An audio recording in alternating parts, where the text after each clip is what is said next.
We're headed back to the Marriott here in Chantilly, Virginia, the scene of Bilderberg 2008. We successfully infiltrated the last day and a half inside, got out with some great stuff. We've been tailed, and now we're going back to cover the dignitaries, the elitists, as they arrive. And right now is the prime time for them to start arriving for the next 3 or 4 hours. We took about a 30-minute break. I'm sure we missed a few, but it doesn't matter. So we've got scores of people that just organically are listeners, info warriors that are out here taking action.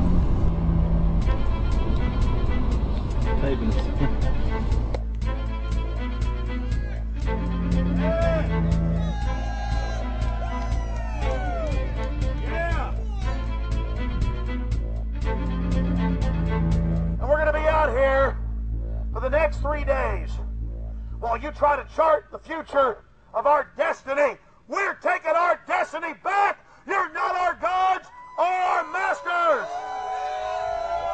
We witnessed at least 7 convoys of armed Secret Service entering the Westfield's Marriott, and internal sources confirmed that both candidates did attend at least one meeting inside the conference.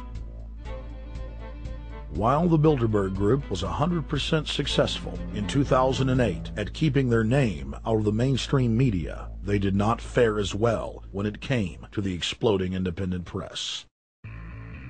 During the entire 2-day event, anti-New World Order protesters and alternative media encircled the hotel.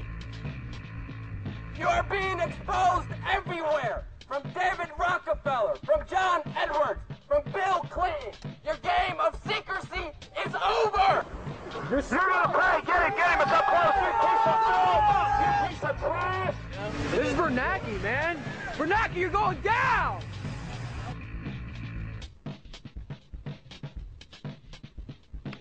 Obama, we know you're here, Obama.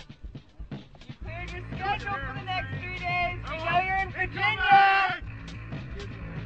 Arch criminals! New World Order scum! We are not your slave scum! Brave Americans came from all over the United States and bullhorned the main conference hall at close range as the global power brokers schemed inside. You are criminals! You control the central bank, you control the currency, and you're turning our beautiful country and world into a nightmare! The global elite are desperate to keep their organizational meetings a secret. They are keenly aware that if the population discovers that policy is being developed covertly by powerful special interest, the people will revolt. It is our duty to expose these criminals. It's a criminal act under federal law for federal officials to have private meetings to discuss world policy with non-federal workers. So everybody from the State Department, Treasury Department, White House, Defense Department, and others who show up, as they always do, they're committing a criminal act simply by being here to attend a secret meeting with officials from other countries to discuss U.S. policy in the world. So literally it's a criminal act. And every newspaper, every broadcaster has a patriotic duty to expose these scum and the evil they project. The election primaries served as a great diversion, while the true future course of the nation was being set behind closed doors. You've got, obviously, the Bilderberger Group, founded by the former Nazi Prince Bernhard of Holland. You've got the Trilateral Commission, founded by David Rockefeller's Zbigniew Brzezinski. They're the ones who ran the Carter administration. Everybody in the Carter administration, from Carter and Mondale and Volcker and Brzezinski, were all members of the Trilateral Commission. Founding member of rap sensation Public Enemy, Professor Griff, gave us his view of the Obama phenomenon. Barack Obama's been given a pass by the Blue Bloods. He's been given the okay by certain secret societies for them to let him in. I truly believe imperialism and fascism needs a facelift. And that facelift is going to have to be black. And the reason why I believe that, simply because I think they're trying to go into Africa. Well, they're already in Africa. But they want to totally control all the natural minerals that they're going to need to carry themselves into the 21st, 22nd, and 23rd centuries. You follow me? So I think they have to go through a phase of galvanizing the masses of dark-skinned people. that truly believe that change needs to come, but the change that they're talking about is not necessarily change for the better as far as the masses of the people. It's probably a better change for them. It's not going to change for us, the little man on the totem pole. And no one looks at the agenda. Long as he positions himself right, have the right tie on, have the right smile, repeats the slogans over and over and drives it home, the average American is just going to swallow it hook, line, and sinker. And we don't even know what the agenda is. Writing in his 1964 book, With No Apologies, Senator Barry Goldwater said, "The Trilateral Commission is intended to be the vehicle for multinational consolidation of the commercial and banking interest by seizing control of the political government of the United States. The Trilateral Commission represents a skillful, coordinated effort to seize control and consolidate the four centers of power: political, monetary, intellectual, and ecclesiastical.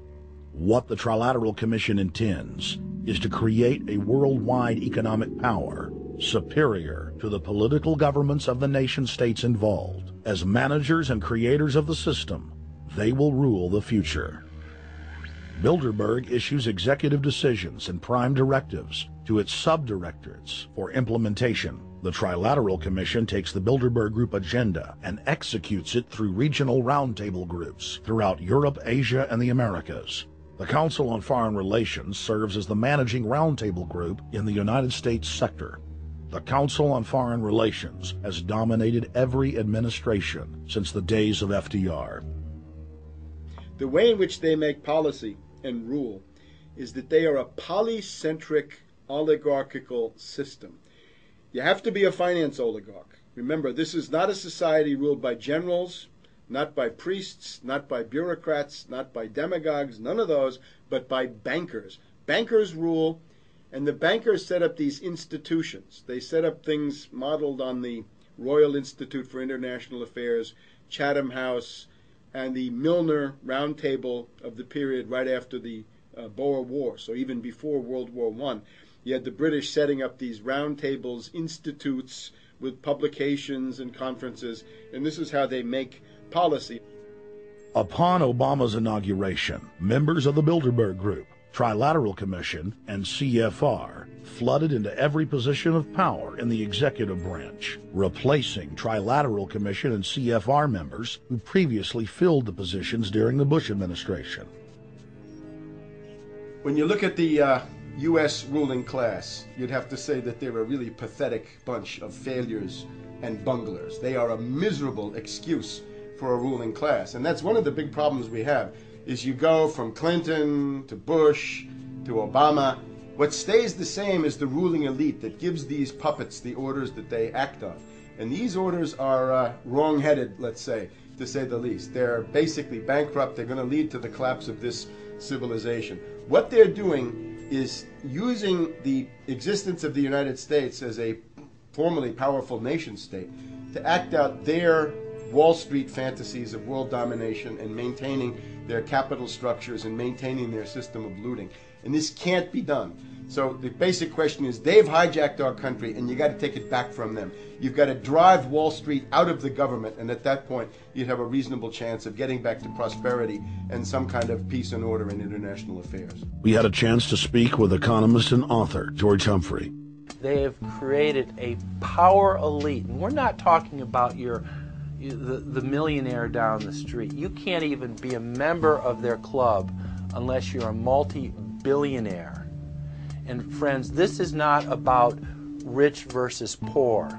This is about a very, very small handful of the worst criminal element on this planet, manipulating and destroying the good people of this nation and of this world. About this Obama with change. Look at the people he's put in to mastermind the economic recovery. Larry Summers. I love it. Every time they talk about Larry Summers, he's always brilliant. He's another brilliant one. He's the one that helped dismantle the Glass-Steagall